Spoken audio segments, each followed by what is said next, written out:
Welcome into this at-home edition of the Kansas City Chiefs Report, powered by Chat Sports. Tyler Jones here with you. Thanks for joining us. Coming up on today's show, we're going to explain why the NFL's worst fear about the Chiefs is coming true. We'll explain what that is and more in just a matter of moments. Before we do, folks, I want to make sure you subscribe to the channel. Here I am. It is the holiday season. I've had a couple days off visiting family in Oklahoma. And what are we doing? We're still bringing content here on the channel, people. So if you can do a little thank you to me and our fantastic team for still bringing you content on our off days, the best way you can thank us is by subscribing to the channel. We're closing in on 65,000 subscribers here on the Kansas City Chiefs Report, but we need your help to get there. Yes, I'm looking at you for daily Chiefs coverage, watch parties, live shows, breaking news, Q&A, mailbags, and more. Subscribe now for free, and you'll be glad you did. So one of the things that when you looked at this Kansas City Chiefs team that the haters and the losers were all saying for months on end that they were trying to point to of a weakness of this Chiefs squad in 2024 was the receiving core and the skill position players and how much that this group was holding the Kansas City Chiefs back. And the thing that I said, if you were listening to this program over the last few months, was that Patrick Mahomes of the last couple of seasons, since they moved on from Tyreek Hill, has found ways to make it work with guys by the names of the likes of Sky Moore and Kadarius Toney, just to name a few. He's made it work time and time again. And although this year you had adversity that this team faced, losing Rashee Rice, losing Hollywood Brown, Juju was out for an extended period of time. Obviously, you had Pacheco at the running back position. He was out. All of that being said, there was never a point where I sat here and lost faith, lost confidence that they weren't going to work through it and find a way to make it happen. Well, not only did the Chiefs find a way to work through their circumstance, but then you make the trade before the trade deadline to bring in DeAndre Hopkins. And then we see Hollywood Brown get healthy, and now he's already playing a key part of this offense. Noah Gray has had a breakout season this year. So this fear that the NFL had tried to write off this Chiefs receiving core in these skill positions that said they're not good enough, that Patrick Mahomes doesn't have the weapons he needs to work with. In the back of their minds, they were all sitting there saying to themselves, you know, they may not have it. We hope that that's the case.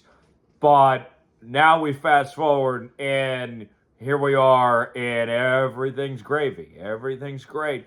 And the rest of the league has been put on notice like, here we go again. Chiefs not only have the best record in football and have found ways to win, but as we're at the end of the regular season, this team's getting better, and they've gotten these guys back, and they're all gelling at the same time, too. It's a dangerous predicament for everybody else involved. And that is still, folks, without having a very good young receiver in Rashee Rice in the mix, who will not be back in the postseason. The expectation is that he will not return.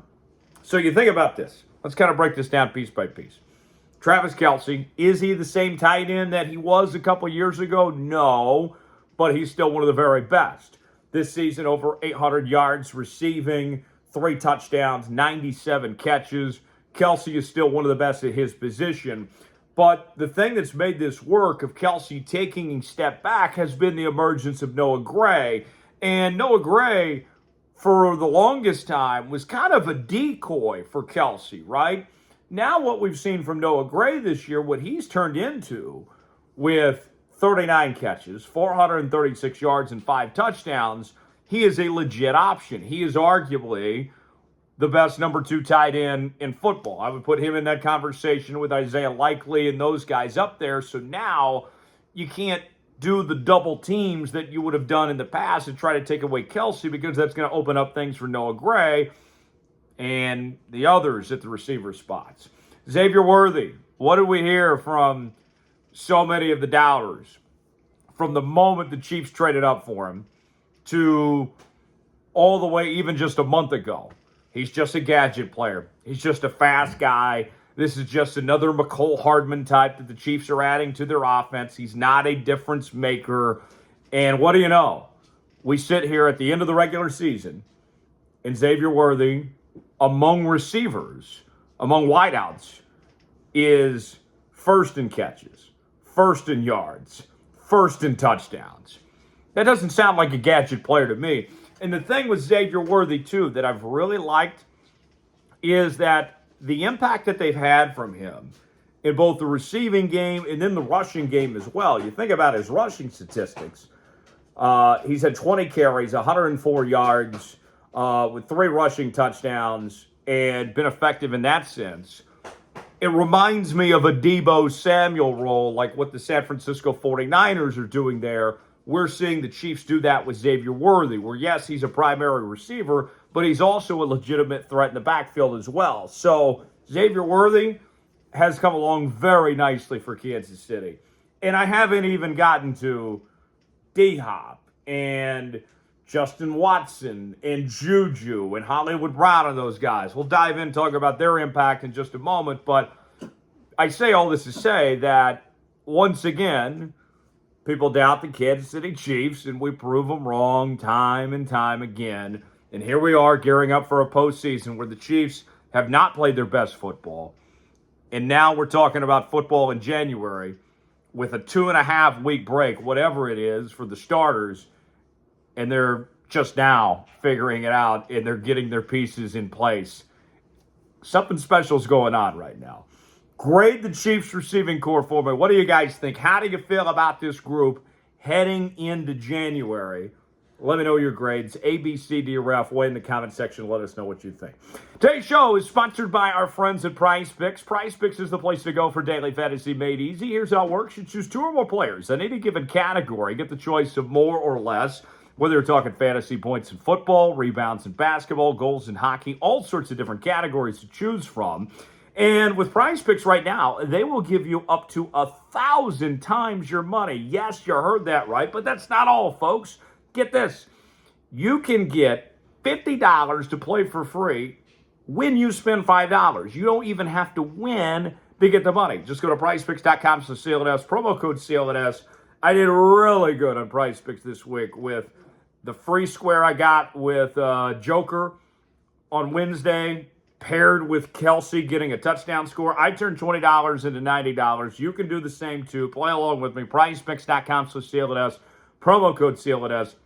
The link is in the comments and description of today's video. Prize Picks, proud partner of the Kansas City Chiefs Report. Prize Picks, run your game. All right, let's dive back into it now on the Chiefs skill positions, this receiving core, talking about the roles involved here. So, DeAndre Hopkins, I just got this feeling.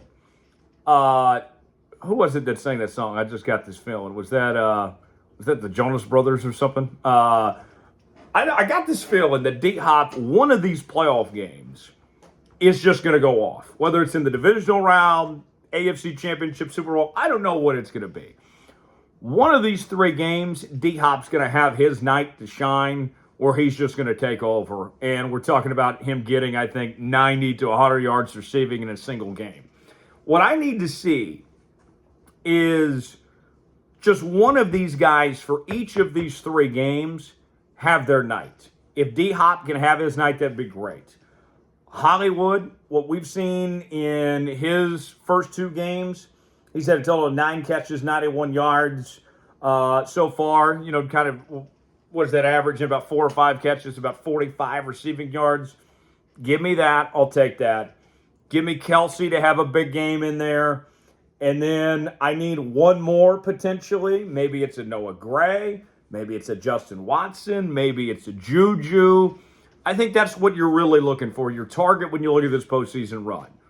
Just give me one different guy to have a big night in each of the 3 games, and we're talking about a Super Bowl title. And I think that's a simple recipe, and you have the weapons to do that now with what you're asking for these guys. And they all do different things well. Hollywood, the big discussion about him when you brought him in was the idea of being able to stretch the field vertically. and they've used him in a possession receiver role pretty effectively these first two games, similar to what you had in Rashee Rice. And that was something that Hollywood talked about in the preseason, was that he felt that he was more than just a deep threat. So it's nice to have that element of the offense. DeAndre Hopkins, that physicality he brings to the table is a whole different element to this offense than Hollywood Brown. It's a good complement to each other. And then you add the speed of Xavier Worthy here. That's a triple threat that opposing defensive coordinators are going to be losing sleep over at night. How do we attack that? Oh, yeah, and then you still have the run game, too, to worry about with Pacheco and Kareem Hunt and all that. So I say all this to say that you go into these final three games. You give Andy Reid 2.5 weeks to figure it out and add some more elements to this. I don't believe this team's played their best football yet. Their best football's coming in these next few weeks, and now they have the pieces to achieve what they're looking for, to take that next big step ahead, the pieces that they didn't necessarily have even just a few weeks ago on that front. That is huge for this Kansas City Chiefs team, where they're heading into the postseason. Report came out today that the starters are not expected to play against the Denver Broncos. No surprise there. I'll be intrigued to see if Hollywood's included in that mix, if they feel like they need to get him more reps, or if they're comfortable with where he's at this point. But overall, you're in a very, very good spot. Denver's going to come in desperate. They're going to need that win to get into the postseason, so that'll be something to follow there. Of the skill position players, who is your favorite right now?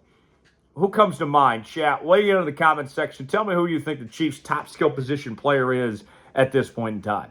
Folks, thanks for joining us here on this edition of the Kansas City Chiefs Report. For continuing Chiefs coverage, subscribe to the channel.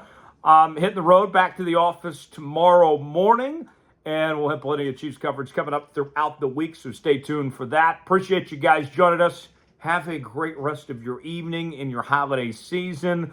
Only a couple days left in 2024. Make the most of it. I'm Tyler Jones. Thanks for joining us. Subscribe now, and we'll see you next time.